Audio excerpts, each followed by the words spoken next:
This is actually Crystal Rose for Crystal Rose RPG. This is going to be the first of a series of videos I'm going to make possibly in the course of the next couple months. So if you guys like it, let me know. But today's topic is of the new game Bravely Default. It came out earlier this year, and surprisingly, I didn't see as many people talking about it, but this game is amazing. Initial thoughts. It definitely gave me the feeling of a classic RPG. I know I've been doing a lot of online RPGs, but this is the one that's worth talking about. Because it's from our favorite company, Square Enix. Those who made, so those Final Fantasy fans will definitely know where it's from. Overall, the story itself is basically about 4 young people, children, depending where you are, Japan, teenagers, here adults, which includes Agnes, which is a girl who prays to these crystals, and which these crystals are actually right now covered in darkness, cause the whole world to go into chaos. Who later is found by Tiz, a young farm boy who lost his entire town to this catastrophe. Edna, a girl who literally is everything about fighting for her country and proving herself as a swordsman. Or swordswoman, if you don't want to get sexist. And let's not forget our favorite, well, personally my favorite, Ringabel. A flirty 20-something-year-old with a case of amnesia and a book that is able to tell the future. So, you have this ragtag group of trying to figure out why the crystals have gone dark, why the world's in catastrophe, and why they're being chased by the military. I'm not gonna say any more about that, because I actually know quite a bit. I actually spoiled the game for myself, and I should be ashamed of myself, I am. Okay, as for initial gameplay, the game plays very much like, if those who ever played Golden Sun, very much like that. You have a large world map, you walk around everywhere, it drags on day. It has a very good sense of day and night, which I liked a lot. As for the battle sequences, it's basically your basic turn-based, RPG.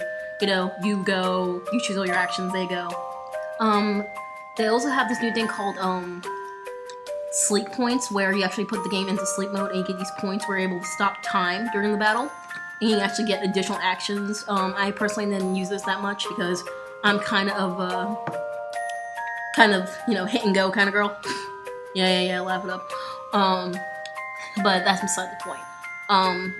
You do have certain Smash button events, but I haven't found this as strenuous as I did in other games like Starfy, and some others. But I don't think they're going to be a major thing for me to actually complain about. The environment, it's amazing. Each town that you go to has its own sense of life. It doesn't have a very generic copy and paste, feel. For example, like the first town you go is a town based entirely on the wind. So you have windmills everywhere, everything's turn-based, gears everywhere. The 3D is amazing, especially considering this town is based off a 2D platform, but in the 3D it really makes you want to pop up. It looks like a giant pop-up book. It's really beautiful. There's a second town called Florum, which is an all-female town, and they definitely do take the word flora to the point. I'm not gonna say any more than that. That's as far as I'm gonna go with those. As for the jobs, as we all know, when it comes to these RPGs by Square Enix, job listings are important. You have your mages, your warriors, your monks, red mages, black mages, classics. In this one, however, they don't really give you the job. They don't really... you don't really get them by leveling up. What you do is you have a series of additional bosses that they tailor for each event, and you have to beat them to get the job.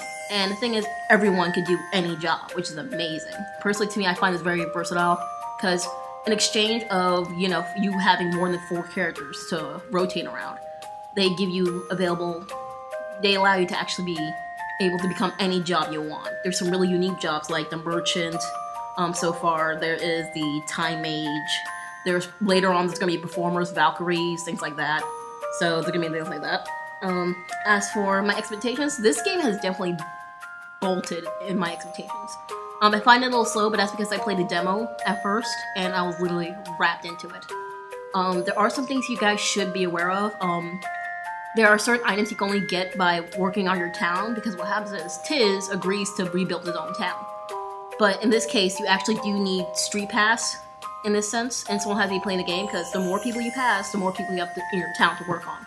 So let's say a job takes like 10 hours for one person. If you put all 5 people on that job, it could be as little as an hour or 30 minutes, depending on how they, equivalent it out.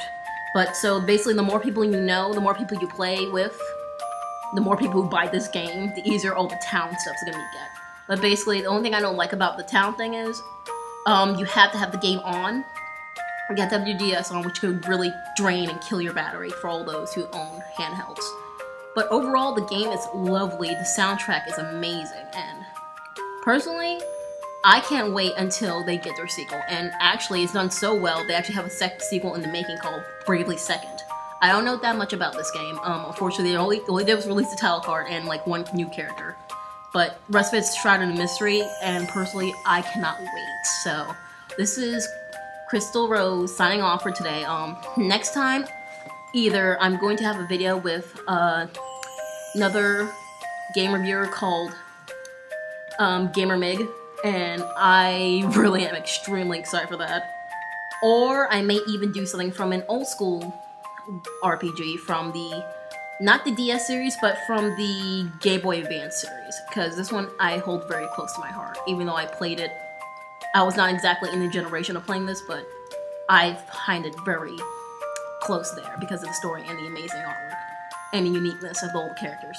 So until then, Chris Rose is signing off, so happy gaming, people.